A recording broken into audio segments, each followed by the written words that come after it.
부동산 브리핑입니다. 지난해 서울의 월세 거래량이 역대 최다를 기록했습니다. 월세 비용은 10% 넘게 오른 것으로 나타났습니다. 오늘부터 4차 사전청약 공공분양 일반 공급과 신혼희망타운 경기도 기타 지역 청약이 시작됐습니다. 4차 사전청약은 총 13,552가구 규모입니다. 오피스텔 매매 거래가 역대 최고치를 기록하는 등 수요가 크게 몰리고 있습니다. 정부의 규제가 잇따르면서 아파트 매수 심리가 위축되자 청약과 대출, 세금 등의 규제로부터 비교적 자유로운 신규 오피스텔의 풍선 효과가 커지는 것으로 풀이되고 있습니다.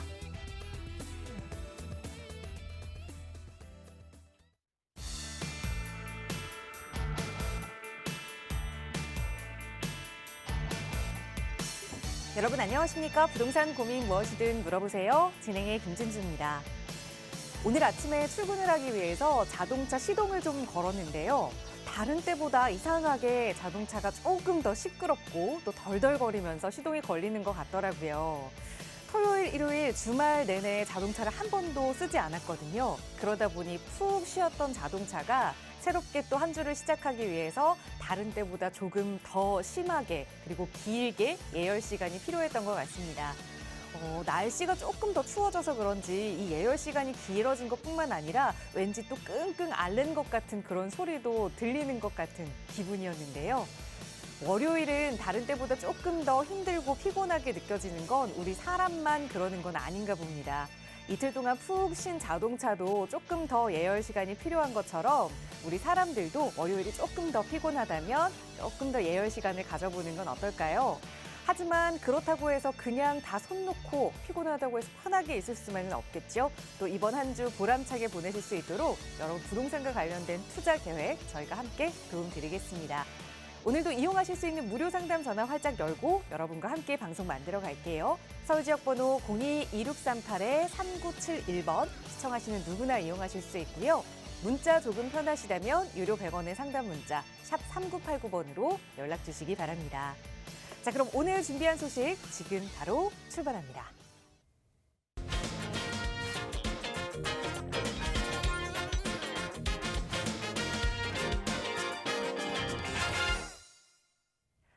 네, 일요일인 어제 저녁에는 찬바람도 강하게 불고 날이 많이 추웠는데 그래도 월요일 너무 피곤하고 힘들진 마시라고 기온이 조금은 오른 것 같습니다. 한 주 힘차게 시작하게 도움 주실 부동산 전문가 먼저 소개해 드릴게요. 부동산 캣 김남현 대표 나오셨어요. 대표님 어서 오세요. 안녕하십니까? 부동산 캣의 김남현 대표입니다. 이상하게도 올겨울은 유난히 추운 날이 좀 긴 것 같습니다. 아직까지도 이제 뭐 사만사온이라던가 이런 날씨가 우리나라의 대표적인 겨울 날씨라고는 하는데 올겨울은 뭐 따뜻한 날 없이 쭉 이 추운 날이 이어지는 것 같죠. 아무래도 우리 입장에서는 이 부동산 시장이 너무나 꽁꽁 얼어붙기 때문에 체감상으로는 더 춥게 느껴지지 않을까라는 생각이 좀 해봅니다. 아직은 봄이 오려면 좀 시간이 남았습니다. 부동산 시장 역시도 마찬가지로 보여지는데요. 지난해부터 대출 중단과 거래 절벽 사태가 지금의 사태를 만들었듯이 이런 대출 중단 같은 기본적인 여건들이 해결이 되지 않는다면 앞으로 조금은 더 이 추운 날이 이어지지 않을까라는 생각이 좀 들어봅니다. 그렇기 때문에 우리가 이런 날씨에는 추운 날에도 할 수 있는 투자를 찾아서 많이 노력을 좀 해봐야 되지 않을까라는 생각을 좀 해보고요. 이어지는 시간을 통해서는 우리 시청자분들께 지금과 같은 겨울 날씨에 꽁꽁 얼어붙은 부동산 시장에서도 할 수 있는 투자에 대해서 쭉 한번 설명을 드려보겠습니다. 또 궁금하신 점 있으시다면 제가 상담을 통해서 도움을 드리도록 할 테니까 주저하지 마시고 전화 주시면 감사하겠습니다. 이번 겨울 이렇게 춥게 느껴지는 게 저만 그런 건 아니었군요. 체감 온도가 이렇게 낮은 건 부동산 시장에 찬바람이 더 세게 불기 때문이다라는 말씀을 해주셨는데 그래도 이 추운 겨울에도 그 추위를 좀 녹일 만한 투자처는 있는 거겠죠. 저희 언제나 전문가들과 함께 여러분 조금 더 부자 되실 수 있는 방법들 고민하고 있으니까요. 전문가의 도움 필요하시다면 언제든 편하게 문의 주세요. 무료로 이용하실 수 있는 상담 전화 02-2638-3971번 그리고 유료 100원의 상담 문자 샵 3989번으로 언제나 여러분 편에서 도움 드리도록 하겠습니다. 자, 오늘 월요일 이 시간은 먼저 여러분과 고민 이야기 전화 상담 통해서 해결해 보도록 할게요. 오늘 첫 번째 시청자분 전화 바로 연결하겠습니다. 여보세요? 네, 안녕하세요. 네, 안녕하세요. 반갑습니다. 네, 시청자님 오늘 어떤 고민 함께 좀 해결해 볼까요? 예, 아니 저기 그 아파트인데, 네, 예, 삼성 레미안이거든요, 2차. 네. 예, 그런데 이제 이사 온 지는 한 5, 6개월밖에 안 되고 산지. 예. 네.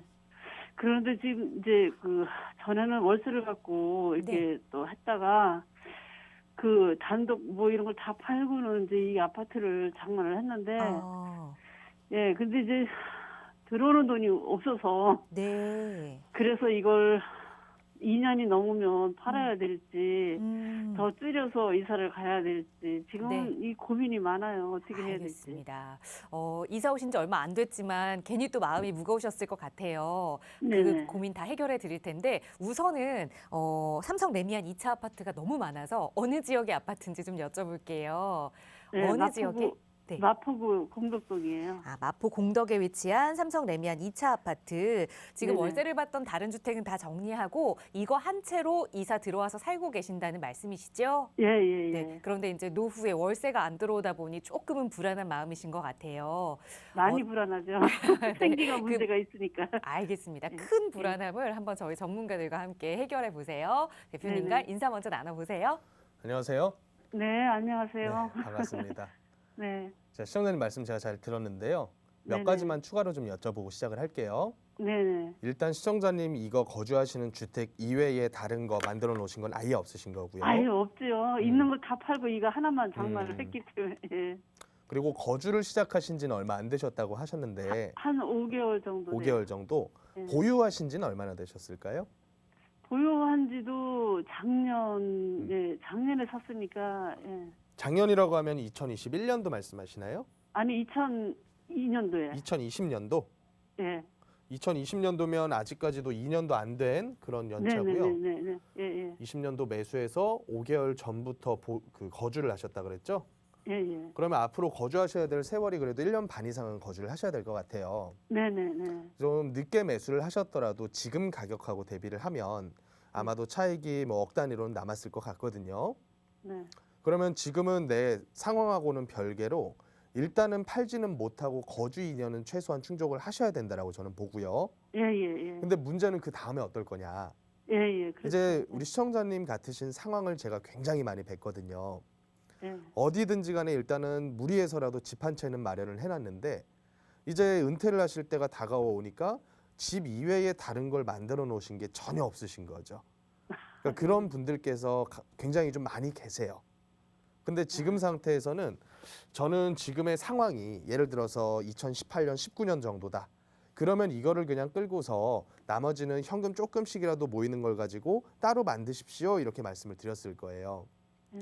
근데 지금은 여건 자체가 일단은 하락이라고 하는 게 눈앞에 보이는 정도까지는 왔어요. 가격적으로. 예, 예. 그렇다 보니까 이거를 그냥 버티고 가가지고는 내 전 재산이 그냥 하락을 할 수도 있다라는 거죠. 아, 예. 그래서 그런 상태에서는 저는 뭔가 내가 집 이외에 다른 뭐 소득에 대한 부분이 어느 정도 마련돼 있으신 분들은 무리한 대출로 산 것만 아니라면 그냥 끌고 가십시오. 이렇게 저는 말씀을 드릴 거예요. 아, 근데 만약에 이 부분에 대한 준비가 전혀 좀 부족하신 상태시라고 하면 나중 가면 방법이 딱 2개밖에 안 남거든요. 갖고 있는 돈 깎아가지고 살다가 이제 현금이 부족해지면 그제 가서야 집 하는 거예요. 예. 또 2번째 방법은 뭐 있냐면 우리 흔히들 이제 역월세라고 얘기를 하는 게 있죠. 예, 월세. 예. 그걸 뭐라고 들으셨죠? 그냥 주택연금이라고 받고. 들어보셨어요? 아니요, 그렇게도 네. 못 들어요. 예. 이게 보면 나중 가서 현금 부족할 때 진짜로 이제 쪼들려서 팔거나 아니면 주택연금 가입해가지고 내가 거주는 하기는 하되 이 집값을 대비 저당 잡혀가지고 월세 받는 형태로 사신단 말이에요. 이 2가지를 판단하시는 분들이 나중 가가지고 많이 늘어날 거예요. 그러면 저는 개인적으로는 어떻게 생각을 하냐면 주택연금에 대한 수익률 정도라면 차라리 매도하시고 별도로 수익형 일부 매수하시면서 나머지로 거주는 조금 내가 포기를 일부는 해야 돼요. 한 가지 포기 안 하면 이거는 2개 다 안 돼 버려요. 그렇죠. 거주를 서울 아파트 사시는 걸 일단 포기를 해야 돼요. 예, 예, 예. 그러려고. 예. 예를 들어서 생각을 경기도 좀 저렴한 지역으로 가시던가 아니면 네. 서울에 사셔야 되는 상황이시라면 서울에서도 다세대 같은 좀 작은 형태로 가실 수밖에 없을 것 같아요. 네, 예, 예. 그러면 저는 그 순위를 어떻게 보냐면 그냥 버티다가 나중 가가지고 진짜 현금 없어졌을 때 떠밀리듯이 판다. 이게 가장 악수예요. 안 좋다고 네, 봐요. 그렇죠. 예, 그래서 두 번째 안 좋은 건 뭐냐면 버티다가 그냥 주택연금 가입해가지고 그냥 여월세 받아먹고 살다가 끝낸다. 이게 두 번째 안 좋은 방법이라고 보고요. 예, 그나마 가장 좋은 방법은 그래도 고점 언저리인 정도에서 팔아가지고 거주 부분을 일정 부분 포기를 좀 하시고 다세대 내지는 경기도 지역 아파트로 이사를 하시면서 나머지 현금 일부로는 월세 나오는 상품을 좀 만드실 필요가 있지 않을까. 아, 이게 제가 보고 있는 판단이거든요. 월세를 나오는 걸로 만들 수도 있나요? 그러면 그럼요. 그러니까 그러면 머릿속에 일, 월- 일가구 이주택이 되는 거 아닌가? 방법은 두 가지가 있어요. 음. 주택으로 월세를 받겠다라고 선택을 하시면 네. 임대 사업자를 활용을 하셔야 되고요.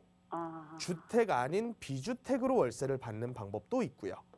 아, 아직까지는 근데 비주택이 괜찮은 물건들 수익률 좋은 것들은 금액대가 만만치가 않아가지고 그렇죠. 쉽게 살만한 상품은 없어요. 예, 예. 근데 이제 월세를 받을 수 있는 괜찮은 지역들에 있는 주택 형태라던가 혹은 뭐 조금 더 세월이 흐르면 비주택에 대한 형태라도 이런 하락기가 지속됨에 따라서 괜찮은 물건이 금방금방 나올 수도 있거든요. 그렇죠. 그럼 내가 현금이 준비가 돼 있어야 될 거 아닙니까? 예, 그렇죠. 그래서 저는 결론은 일단은 비과세 요건 충족하실 때까지만 거주하시다가 예, 예. 어느 정도는 정리를 좀 생각을 해보셔라. 아, 예. 다만 이제 앞으로 비과세 받으시려면 1년 이상을 더 거주를 하셔야 된단 말이죠. 예, 예. 근데 안타깝게도 그때까지 시장이 이 가격으로 계속 버텨줄 거다. 저는 솔직히 그렇게 보기엔 좀 힘들 것 같거든요. 그래서 더 일단은 떨어지죠, 조금 집값이. 지금은 좀 그런 쪽 모양새로 가고는 있는데 네. 아직은 뭐 폭락한다 이런 존집은 안 보여요. 네.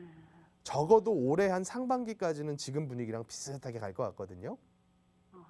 그러니까 시장을 좀 바라보시면서 우리가 좀 거주 기간 충족할 때쯤 해서는 매도 시점을 한번 생각을 해보시면 어떨까. 그러면 내년쯤은 괜찮을까요? 내년 7월달이면 2년이 돼가는데. 이런 식으로 보셔야 돼요.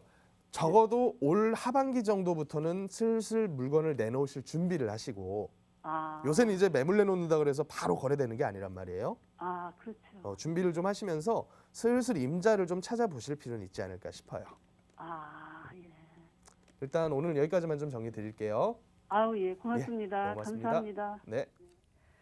네, 크게 불안하시고 고민이 많았다라고 말씀 주셨는데 그래도 조금은 그 짐이 덜어진 것 같아요. 아직 그 거주 의무 기간을 채워야 하는 기간이 조금 길게 남아있긴 하지만 어쨌든 비과세 기간을 채우고 나서 그 이후에는 매도하고 생각하셨던 대로 조금 거주집을 옮기더라도 또 수익을 얻을 수 있는 투자처 함께 고민해 보셨으면 좋겠습니다. 그때도 아마 어려움 생기실 것 같은데 언제나 저희 전문가들이 뒤에 든든하게 받치고 있으니까요. 연락 주세요. 02-2638-3971번 무료 상담 전화 누구나 이용하실 수 있고요. 문자 조금씩 편하신 분들을 위해서 샵 3989번 유료 100원의 상담 문자도 열어두고 여러분과 함께하고 있습니다.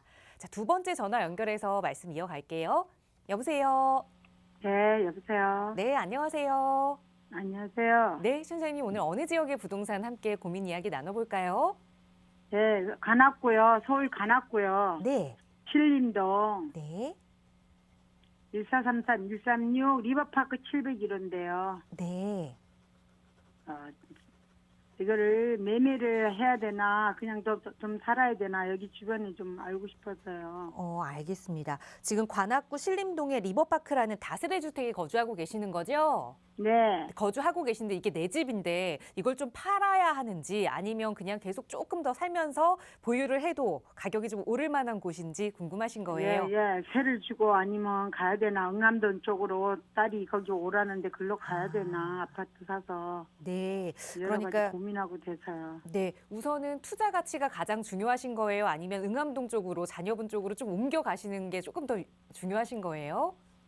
아니 저기는 투자 가치를 좀 보는 거죠. 아무래도 더. 알겠습니다. 이쪽이. 오를 만한 가치가 있다면 자녀 네. 곁으로 가는 건 조금 더 미뤄도 될 것 같은데 그럴 네. 만한 곳인지 한번 살펴보도록 네. 할게요. 네, 네. 대표님과 인사 먼저 나눠보세요. 네. 안녕하세요. 네, 안녕하세요. 예, 수고 반갑습니다. 많으십니다. 네. 네, 말씀하신 주소가 1433에 136 맞나요? 예, 136이요, 네. 여기. 보니까 리버파크라고 뜨기는 하네요. 예. 면적이 조금은 큰 것 같아요. 다세대 치고는. 네, 다시도 음. 커요. 평수가 몇 평 정도 나오실까요? 이거요, 4평형이라고 샀는데 30평 이상은 돼요. 보니까. 30평 이상은 사이즈가 나오나요? 예, 밑에가 도림천이 있고요. 금액대는 대충 얼마 정도 갈까요? 금액은요? 네. 여기요?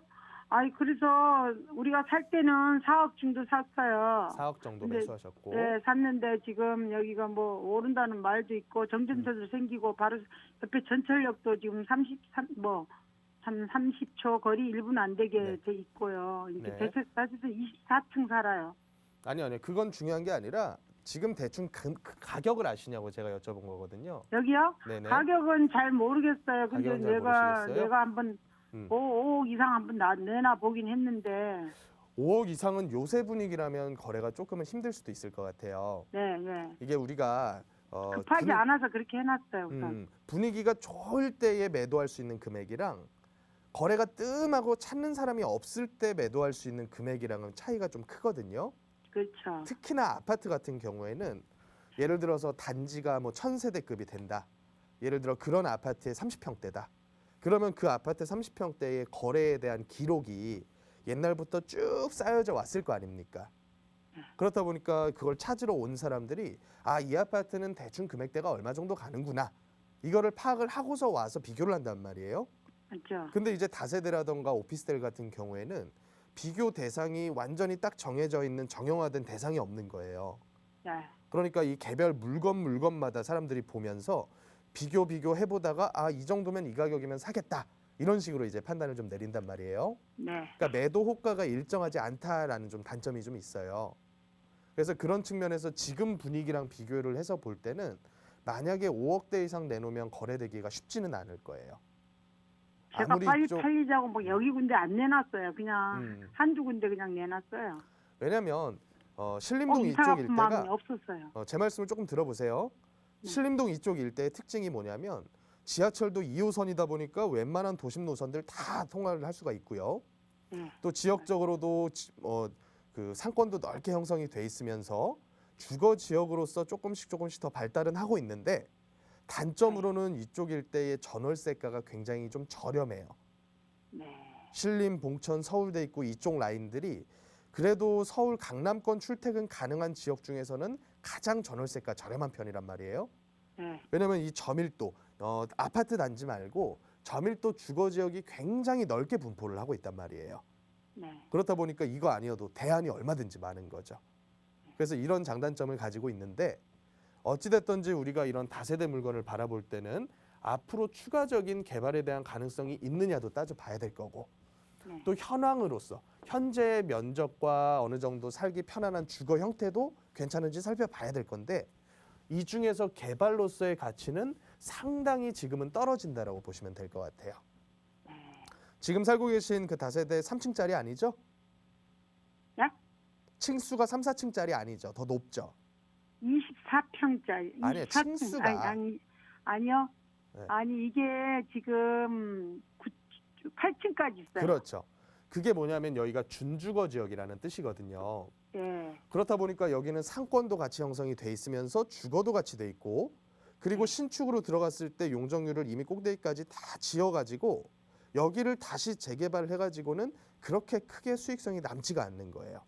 네. 그래서 결론적으로는 지금 분위기가 사실은 작년에 팔았으면 가장 비싼 값에 팔 수 있었던 분위기예요. 내 집 마련하려는 사람들이 이런 물건들을 작년에 많이 찾고 다니셨단 말이에요.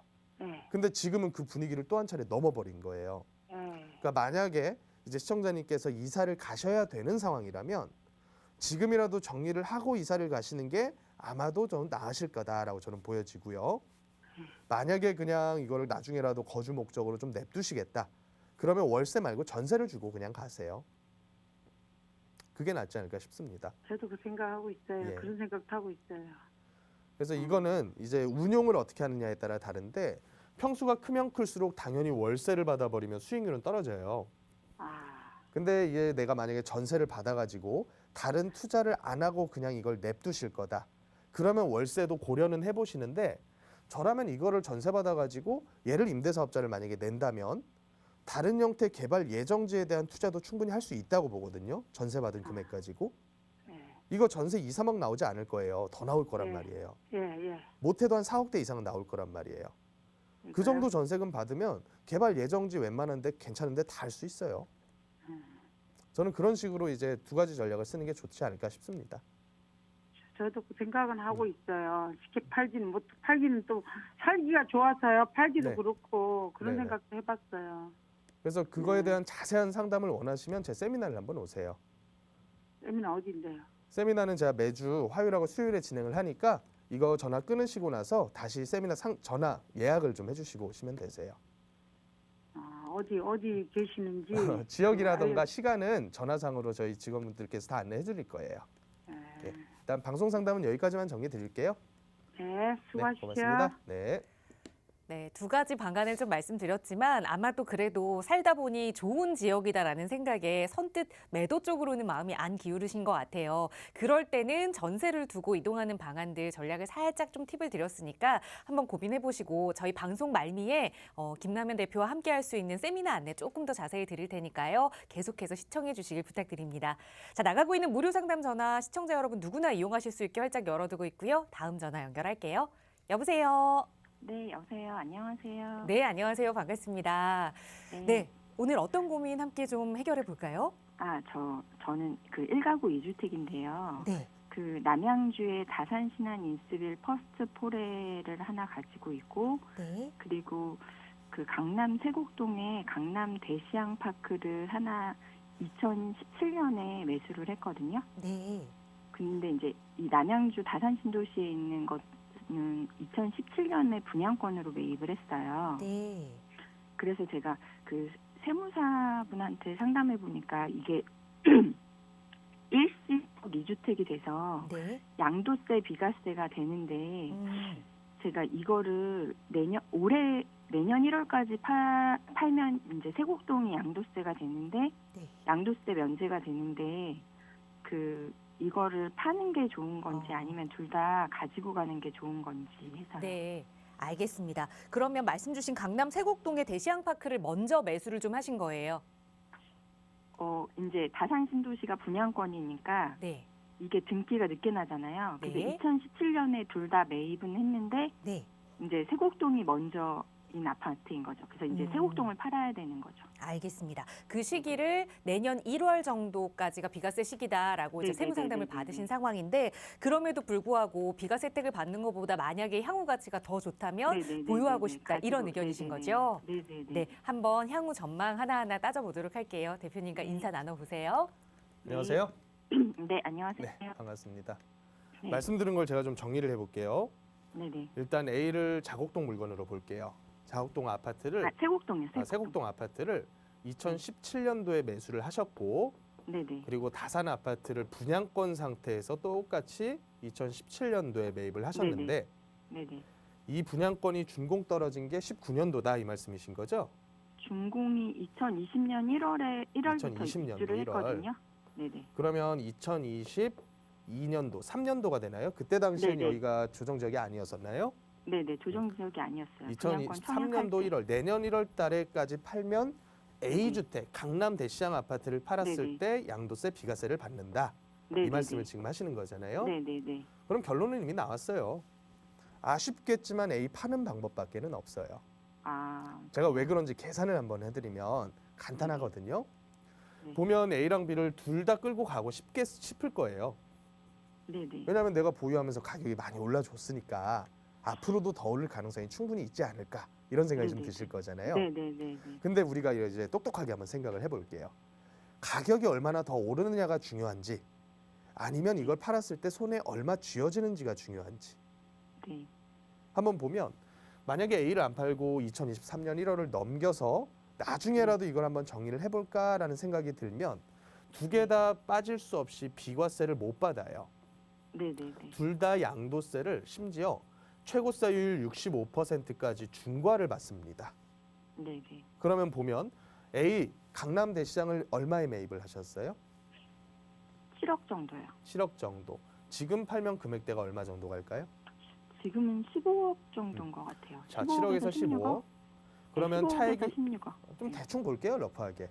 한 차익 8억 남았다고 생각을 해보시자고요. 네네네네. 자, 차익 8억 남은 상태에서 팔았더니 비과세 받고 나서 내가 세금 대충 조금 낼 거예요. 내고 나서 손해 한 6억 5천 7억 떨어졌어요. 네네. 자, 이 안이 하나가 있고 네. 또 하나의 안은 더 끌고 갔으면 더 올라야 된다라는 그 전제 조건이 있을 거 아닙니까? 네네. 그러면 예를 들어서 얼마 갔으면 좋겠어요? 여기가 세곡동에 그 세곡 사거리에 지하철이 들어오는 아니, 게 다 알죠. 다 아니까 드리는 말씀이에요. 아, 다 해가지고 얼마 한, 됐으면 한 좋겠냐고요. 22억 정도? 22억. 네. 자, 22억까지 가기는 사실 많이 쉽지 않을 거예요. 근데 네네. 22억 됐다라고 감안을 해볼게요. 차익으로 감안하면 15억의 차익이 남았어요. 자, 네네. 여기다가 이제 최고세율 65% 세금을 냅니다. 그러면 손에 얼마가 떨어지냐면 대충 6, 7억 내외 미만으로 떨어질 것 같아요. 5억대 떨어질 것 같거든요. 그럼 22억 돼도 손해네? 그러면 아니 그렇게 두 개를 만약에 같이 가지고 가면 네. 다산을 먼저 팔아도 되잖아요. 다산을 먼저 팔게 되면 얘는 비과세는 못 받습니다. 네네. 어떤 비과세는 못 받으신다고요. 아 그러니까 나중 이거를 가서? 만약에 23년 지나고 더 오래 가지고 갔을 때 네네. 이 다산 신도시 그때는 이제 먼저 파는 게 꼭 세곡동이 아니고 다산 아, 다산 먼저 팔면 세금 좀 덜 내지 않느냐? 당연히 네네네. 물론 맞는 말씀이죠. 덜 남았으니까. 네네네. 근데 그래서- 그렇다 그래가지고 A 주택을 그때 가서 바로 또 팔 수 있느냐? 그건 또 없다는 얘기죠. 네네. 근데 만약에 A 주택을 기한 내에 팔게 되면 A도 비과세 받고 B도 비과세를 받을 수가 있거든요. 네, 그렇죠. 근데 이게 이제- 훨씬 더 많이 남는 장사거든요. 아 그래서 그래요? 제가 이 얘기를 또 이번 대선하고도 엮어서 설명을 해드리면 네. 이재명 후보는 뭐라고 얘기를 했냐면 1년 동안 양도세 중과 유예를 해주겠다고 말씀을 하셨어요. 아 네네네. 그리고 윤석열 후보는 뭐라 그랬냐면 5년에 걸쳐 가지고 양도세 중과를 점진적으로 그냥 어느 정도는 묶어주겠다, 한 50% 정도를 이렇게 얘기를 했어요. 빨리 팔라고. 근데 네네. 두 후보님들 공약을 다 봐도 비과세를 해주겠다는 얘기는 없어요. 아 네. 일반 세율로 적용을 받을 거란 얘기거든요. 아 네. 그럼 제가 판단을 해 보건데 지금 분위기로 내년 혹은 뭐 2, 3년 흘러간다 그래서 20억 될 가능성은 굉장히 적어요. 10년 뒤엔 20억 될 가능성이 있다고 봐요. 네. 그러면 요 기한 내에 내가 팔아야 되면서 일반 세율을 낸다. 그건 역시 손해라고 보거든요. 아 네. 그러니까 지금 우리가 비과세 받는 거, 둘 다 끌고 가는 거, 그리고 그 네네. 대선 공약 요 세 가지를 다 살펴봤는데 뭐가 제일 나아요? 아, 무조건 비과세가 제일 낫잖아요. 아 그렇죠. 그렇죠. 그러니까 물론 이제 지역적으로나 입지적으로 봤을 때는 남양주 다산보다는 강남 세곡동 자곡동 일대가 훨씬 더 유리하다고 저는 봐요. 네. 그러니까 아까우시겠죠, 속으로는. 네, 그렇죠. 근데 어쩔 수가 없어요. 이 세금이라는 걸 피해 가기 위해서는 이 마지막 남은 수단이 일시적 일가구 2주택인 거거든요. 아, 네. 그래서 저는 개인적으로는 세곡동 자곡동 물건을 적어도 지금 분위기 정도에서는 한번 정리할 필요가 있지 않을까 이런 생각이 드는 거고요. 또 두 번째로는 만약에 두 후보님들 누가 되시던지 간에 어쨌든 양도세 중과가 아닌 일반세율을 한시적으로 적용을 해주겠다라고 하면 사람들이 매물을 어마어마하게 쏟아낼 것으로 저는 봐요. 아, 그러니까 4월 전에. 이후부터 대선 정국 끝나고 나서 네, 네. 그러면 그 전에 계약이라도 쳐놓는 게 차라리 낫지 않을까 이런 생각이 좀 들어요. 아, 네, 알겠습니다. 네, 한번 잘 생각을 해보시고 판단하세요. 네, 감사합니다. 네, 고맙습니다. 네, 가격이 오를 가능성에 좀 많은 무게를 싣고 계시는 것 같지만 가격이 오르는 것보다도 어쨌든 비과세 절세 혜택을 받는 것이 훨씬 크게 남는 쪽이다라는 말씀을 해주셨으니까 현실적으로 계산 한 번 더 해보시고 현명한 판단하시기 바라겠습니다. 저희 나가고 있는 무료 상담 전화 통해서 여러분 조금 더 부자 될 수 있는 방법들 함께 고민하고 있고요. 서울지역번호 02-2638-3971번 무료로 이용하실 수 있고 유료 100원의 상담 전화, 문자 샵 3989번 으로 고민 내용 적어 보내주셔도 친절하게 김남현 대표의 상담 도움 드릴게요. 다음 전화 연결하겠습니다. 여보세요? 여보세요? 여보세요? 여보세요? 네, 시청자님 안녕하세요. 네, 예, 안녕하세요. 네, 오늘 어떤 부동산 함께 좀 고민 해결해 볼까요? 아, 저희가 지금 송내동, 부천 송내동에 있는 다세대 주택 그거를 재개발 말이 나와가지고요. 그거를 구입을 해야 되는 건지, 네. 그걸 이제 궁금해서 전화드린 거거든요. 네, 투자 매수를 좀 고민하고 계시는 건데 혹시 정확한 주소 알고 계세요? 네, 네. 부천시 송내동 678번지 예, 왕궁빌라예요. 알겠습니다. 이거 지금 거주도 좀 생각하세요? 지금 현재는 제가 그냥 전세를 지금 제가 집이 없고 전세를 살고 있고요. 네. 그거를 일단 새로 이제 수리를 해서 채를 놓고 이제 입주를 하려고 하거든요. 먼저 세를 놓고 나중에 이제 네, 예. 입주를 하겠다라는 말씀이신 거죠? 알겠습니다. 지금은 무주택 상황이시고 보신 주택이 부천 송내동의 678번지 다세대 주택 이 재개발 관련 이야기가 나오다 보니 지금 네. 좀 투자 물건으로 매수를 해도 괜찮을지 한번 네. 살펴볼게요. 대표님과 네, 인사 감사합니다. 나눠보세요. 네, 안녕하십니까? 감사합니다. 네, 예, 안녕하세요, 선생님. 반갑습니다. 네. 지금 말씀하신 내용 제가 잘 들었고요. 네, 제가 지도에다가 표시를 한번 해봤는데 네. 지도상으로 봤을 때 노후 연립 단지 같거든요. 네, 맞아요. 여기가 그래도 토지 사이즈는 그래도 꽤 되는 것 같아요. 옆에랑 네. 비교해 보면 동수로는 뭐 2개 동 내지 3개 동 정도까지는 들어갈 정도 사이즈는 될 것 같거든요. 네. 이걸 지금 금액을 얼마에 보고 오셨어요? 지금 거기서 음. 내놓기를 1억 8천에 내놨거든요. 1억 8천이요? 네. 이게 토지 몇 평짜리인데요? 그게 전용 면적이 61. 대지 면적이 69.8제곱미터고요. 대지가 69.8이라고요? 네. 그리고 네. 이제 건물로는 60.48제곱미터예요. 이거 대지로만 봐도 거의 20평이 넘는 사이즈거든요. 네? 토지 면적만 해도 20평 넘는 사이즈거든요. 네, 예. 그렇게 싸죠? 얘기 들었어요. 근데 그쪽에서 말씀하시기를 이제 저희가 만약에 그거를 이제 구입해서 아파트가 증축이 되면 18평까지만 18평으로만 인정해주고 네. 나머지는 그 추가 부담금을 내야 된다고 얘기 들었거든요. 아니요, 그거 감안하더라도 예. 제가 봤을 때 이건 너무 싼 가격인데요, 가격이. 너무 싸다고요? 예, 이게 저는 금액이 싸다라고 하는 거는요. 그 네. 속에 뭔가의 이유가 있다라고 항상 생각을 해요. 네. 이유 없이 싼 물건은 없거든요. 예를 들어서 네. 이 재건축 재개발 관련해서는 예를 들은 거예요. 토지와 네. 건축물 간에 이런 등기적인 문제가 있는 물건들도 있고요. 네. 또 그게 아니라면 뭐 시유지라던가 국경유지라던가 이런 부분하고 얽혀 있는 문제도 있을 수가 있고요. 또 그게 네. 아니라면 건축 허가에 대한 부분에서 네. 고도 제한이라던가 아니면 아파트 건축하기 어려운 뭔가의 지구 단위가 수립되어 있는 경우도 있어요.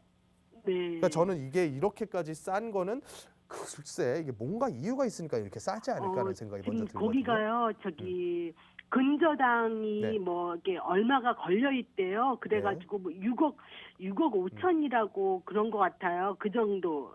그래가지고 네. 이제 일부 주민들이 지금 현재 살고 있는 이제 주민들이 돈을 걸어가지고 십시일반 뭐 많게는 1,000만 원, 뭐 700~800만 원 이렇게 다 해가지고 근저당을 지금 푸른 재판 중에 들어가 있다고 하더라고요. 토지에 대한 근저당 말씀하시는 건가요? 네, 예.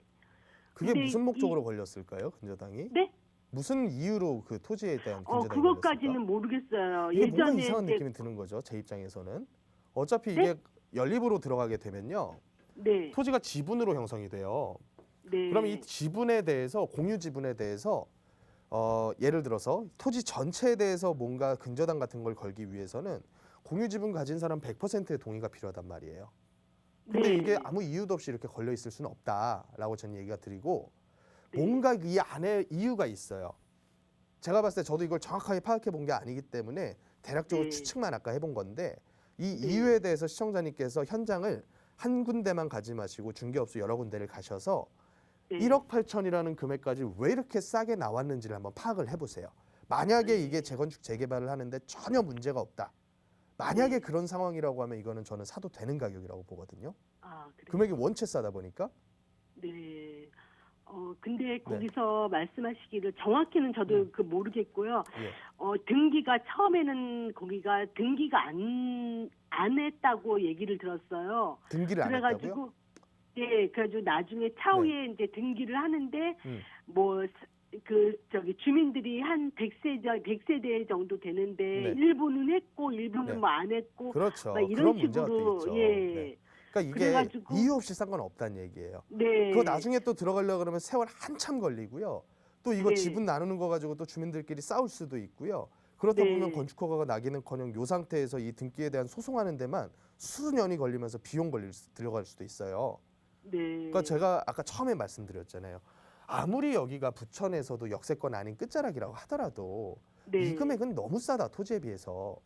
요새 네. 수도권 토지에서 이종 일반 주거 지역이 평당 1,500, 2,000 안 되는 데가 없어요.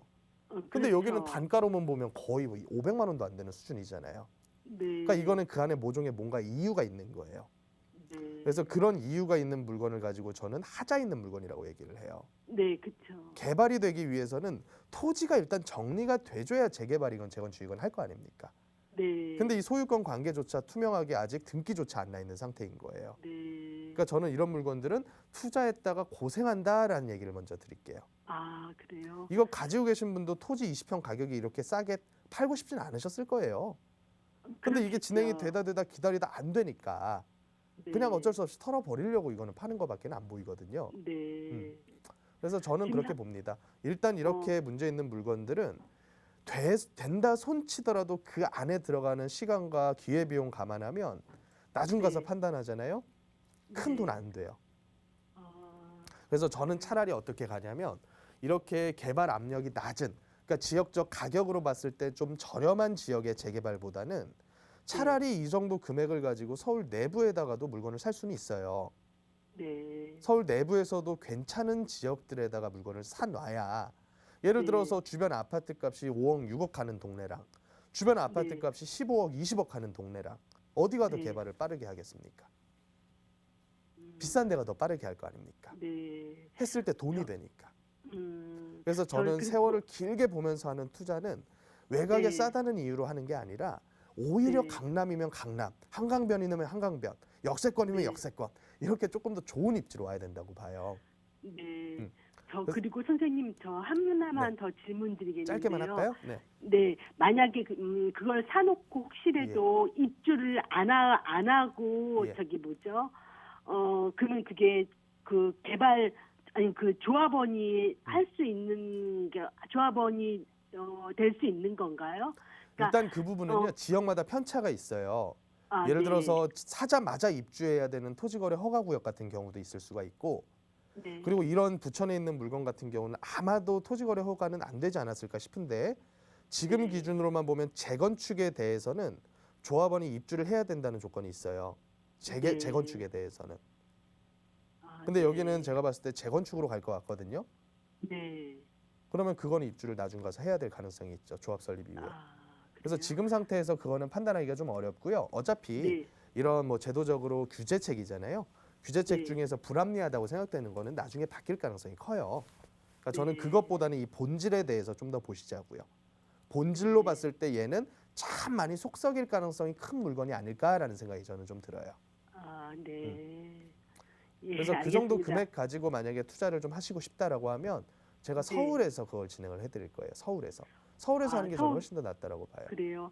그러면 추천 하나만 해주시겠어요? 서울 추천에 지역 대해서는 어느 제가 쪽? 이 자리에서 할 수 있는 게 아니고요. 네. 전반적인 상황들을 시청자님이 아셔야 돼요. 알아야 하는 거지. 그러니까 나중에 시간 네. 내서라도 제 세미나 한번 오세요. 네. 네, 그게 네, 제일 낫지 않을까 알겠습니다. 싶어요. 네, 네. 고맙습니다. 네, 네, 감사합니다. 네. 네, 부동산 투자 시장에서는 이 싼 게 빚이 떡이다라는 말이 잘 적용이 되는 것 같습니다. 싼 데는 분명 무언가 이유가 좀 있는 거거든요. 그렇지 않고 모든 이유가 다 완벽한데도 이 가격이라면 투자할 만하다라는 말씀 주셨지만 사실 1억 8천이라는 금액이 투자금에서는 적은 금액이지만 우리 삶 전체에서는 정말 큰 돈이지요. 이런 큰 돈 그렇게 위험성이 높은 투자하지 마시고요. 저희 전문가들과 함께 조금 더 안정적인 지역에 투자 계획 세우셨으면 좋겠습니다. 나가고 있는 무료 상담 전화로 문의 주시면 언제나 친절하게 도움 드릴 거고요. 또 잠시 후에 무료 세미나 안내도 조금 더 자세히 드릴게요. 다음 전화 바로 연결하겠습니다. 여보세요. 예, 여보세요. 네, 안녕하세요. 반갑습니다. 네, 반갑습니다. 네, 시청자님 오늘 어떤 고민 함께 좀 해결해 볼까요? 아, 제가 남편 명의로요. 네. 그 상도동 브라운스토어 20평대 거주 중에 있고요. 네. 그리고 제 명의로 잠원동 보미리전빌 30평대 보유하고 있거든요. 네. 그런데 아직 결혼 3년 차라서 아, 5년 네. 전에 좀 팔았어야 똑똑한 한 채를 가지고 있는 게 나은지 아니면 세금이 부담되더라도 두 채를 다 보유하는 게 나은지가 좀 궁금합니다. 알겠습니다. 결혼도 현명하게 투자를 잘 하시면서 하신 것 같아요. 우리 신랑 신부 각각 한 채의 부동산을 보유하면서 혼인을 하신 건데 우선은 네. 남편분 명의로 동작구 상도 브라운스톤 아파트 여기에 거주를 하고 계시고 우리 네네. 아내분 명의로는 잠원동의 보미 리전빌 이걸 지금 보유하고 계신다라고 했는데 5년 비과세 기간에 이걸 정리해서 하나로 합칠지 아니면 두 개 다 같이 있다면 조금 더 가져갈지 대표님과 네네. 함께 따져볼게요. 인사 나눠보세요. 안녕하십니까? 네, 안녕하세요. 네, 반갑습니다. 네. 기한은 좀 남았네요. 예, 아직 조금 네. 남아있어요. 그러면 일단 첫 번째, 팔아야 네. 될까요? 아니면 둘 다 끌고 갈까요? 요 질문부터 답을 좀 드리면 파는 네. 게 좀 유리하지 않을까 싶어요. 아, 그래요? 아까 그 이유는 제가 네. 그 세금 계산 아까 상세히 해드렸거든요. 전 네. 상담자분께. 네. 그래서 그걸 좀 참고하실 필요가 있을 것 같고 네. 둘 다 끌고 가가지고 기한 넘겨버리면 둘 다 중과세 들어가요. 네. 그러니까 중과 피해가지고 가격이 더 오르길 중과를 받으면서도 가격이 더 오르지 않을까 끌고 가더라도 가격이 네. 2, 3억, 3, 4억 더 올라도 세금 안 내는 게 더 유리해요. 아. 예를 들어 5년 뒤에 한 5억 올라서 판다. 그럼 5억 네. 오른 상태에서 중과세 내버리잖아요. 네. 지금 가격에서 비과세 받는 것만 못해요. 음. 제가 계산을 다 해봤어요. 세금이 그 정도예요? 세금이 그 정도예요. 지금이 세금이 어느 정도냐면 네. 부가세까지 포함을 하면요. 네. 2주택자 중과세가 최고세율 65%에다 플러스 10%예요. 네네네. 그러니까 대충 보면 72점 몇 프로 정도? 그 정도가 나온단 말이에요. 네. 그럼 이건 너무나 과하지.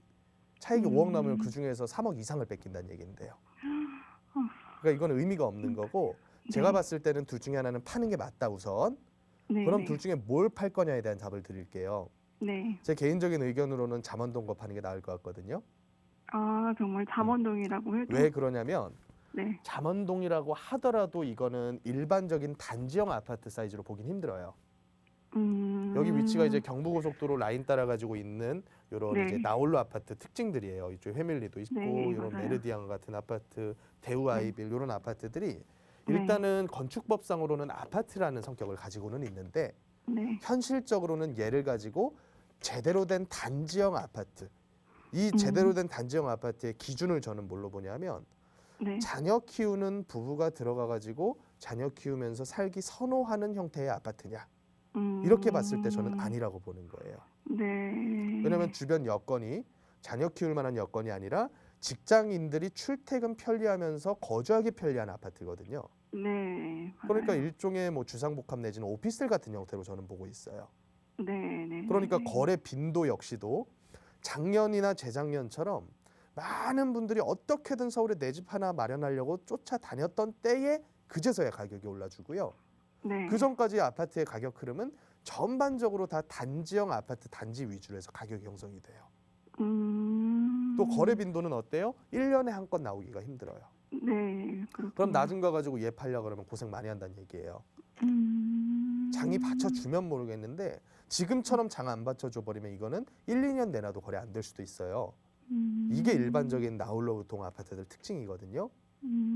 그래서 저는 일반적으로 보편적인 사람들이 선호하는 물건이 가장 이 사회에 부합하는 물건이다라고 생각을 합니다.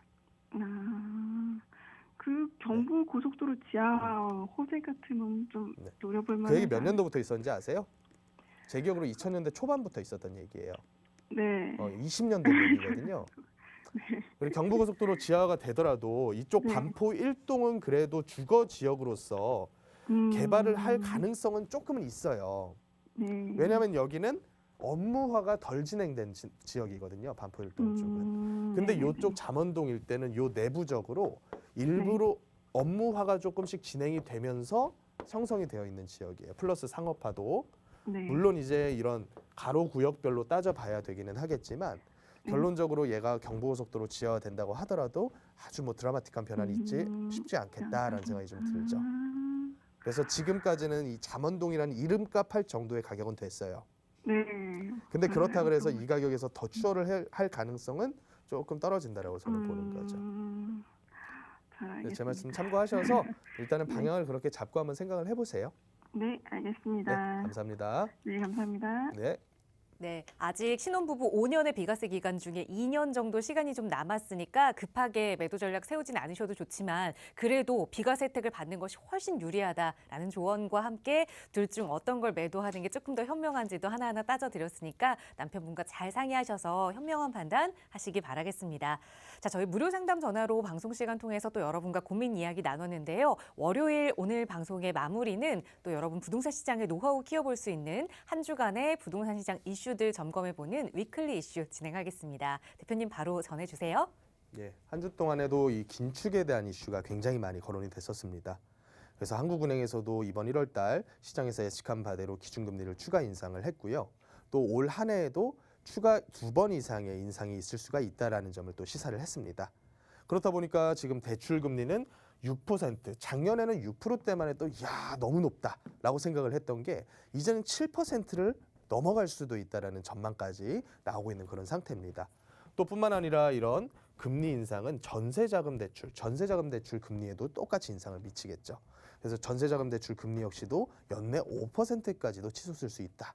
이런 기사가 나오다 보니까 지금 전반적인 시장 분위기는 매매 심리와 전세에 대한 심리가 두 개 다 점차 침체되고 있는 그런 과정이라고 보시면 될 것 같아요. 거기다가 이제 DSR이라고 하는 전반적인 질적인 대출에 대한 규제가 같이 올 초부터 조기 시행이 되다 보니까 지금은 총량에 대한 양적 규제 플러스 대출의 퀄리티, 질적인 규제가 같이 겹쳐서 이 시장을 압박을 하고 있다고 보시면 될 것 같습니다. 좀 우려스러운 점은 이런 대출에 대한 규제 부분이 단순히 정부의 의지로 인해서 부동산 잡기 위해서 시행한다는 것이 아니라 밑에서 글로벌적인 움직임을 보시다시피 전 세계가 지금 물가 인상 때문에 아주 골머리를 썩고 있거든요.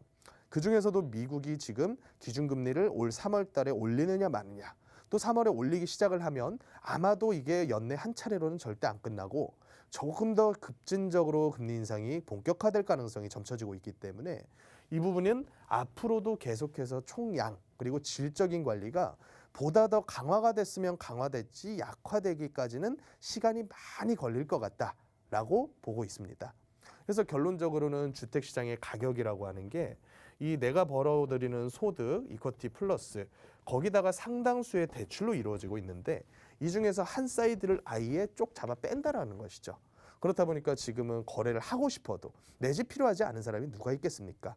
하지만 거래하고 싶어도 대출이 자유롭게 나오고 또 그 대출에 대한 상환 능력이 있는 사람들이 충분히 내 소득으로도 이자와 원금을 상환할 수 있을 정도의 여건이 돼줘야 되는데 그게 지금은 사실 참 어려운 상태다. 그래서 지금 상태에서 집값이 추가 상승을 기대하기는 상당히 까다롭지만 원체 거래가 작년 중하반기 3분기 대비해서는 거의 10분의 1 가까이까지 줄어든 상태거든요. 그렇다 보니까 어쩌다 한 건 이루어지는 거래가 툭 튀어서 더 높게 찍히면 사람들이 와 신고가다. 또 약간 떨어져서 찍히면 또 하락한다. 이런 식으로 해서 고점에서 계속 횡보하는 형태의 움직임만 지금 보이고 있다고 보시면 될 것 같습니다. 그래서 많은 분들께서 올 3월에 있는 대선의 촉각을 굉장히 곤두세우시는데 어찌됐건 그렇습니다. 이 시장은 앞으로도 계속해서 이런 방향으로 흘러갈 것이고 그렇다 보면 우리가 투자를 함에 있어서도 이미 가격대들이 너무 천정부지 치솟은 아파트에 대한 투자보다는 보다 더 대체제적인 성격을 가진 투자를 찾을 수밖에 없겠죠. 그래서 제가 지금 상태에서는 아직까지는 굉장히 프리미엄 없이 예를 들어 아파트 값이 일부 하락하더라도 그거에 대한 가격 방어선이 있는 정도 수준에서의 개발 예정지들. 그래서 그런 물건들에 대한 자녀 증여용 투자 내지는 본인의 다주택 투자, 임대사업자를 내고 진행을 할 수가 있는 그런 형태의 투자로 제가 안내를 해드리고 있으니까 이런 개발 예정지의 투자 관심 있으신 분들께서는 내일과 모레 있는 세미나 전화 예약해 주시고 참석해 주시면 감사하겠습니다. 네, 요즘 투자를 하려고 해도 가장 고민되는 부분이 내가 1주택자인데 여기서 더 주택을 샀다가는 세금을 너무 많이 맞는 게 아닌가 이런 부분일 텐데 그런 분들도 적합하게 투자하실 수 있는 방법들 전문가와 함께 계획해 볼 수 있는 무료 세미나입니다. 나가고 있는 번호로 문의 주시면 세미나 참석할 수 있는 방법들 조금 자세하게 안내 도움 드릴 테니까요. 편하게 문의 주시기 바랍니다. 아울러 저희 프로그램은 여러분께 보다 다양한 정보 제공하기 위해 마련되고 있습니다. 해당 부동산의 가치나 매물 가격의 상승 하락은 보장하지 않는다는 점 꼭 유의해 주시기 바랍니다. 오늘 오후에는 곳곳에 눈 소식도 있고 내일은 다시 영하 10도 안팎의 한파가 찾아온다고 하네요. 건강관리 꼭 유의하시고 저희는 내일 이 시간에 다시 건강한 모습으로 인사드리겠습니다. 함께해 주신 여러분 고맙습니다.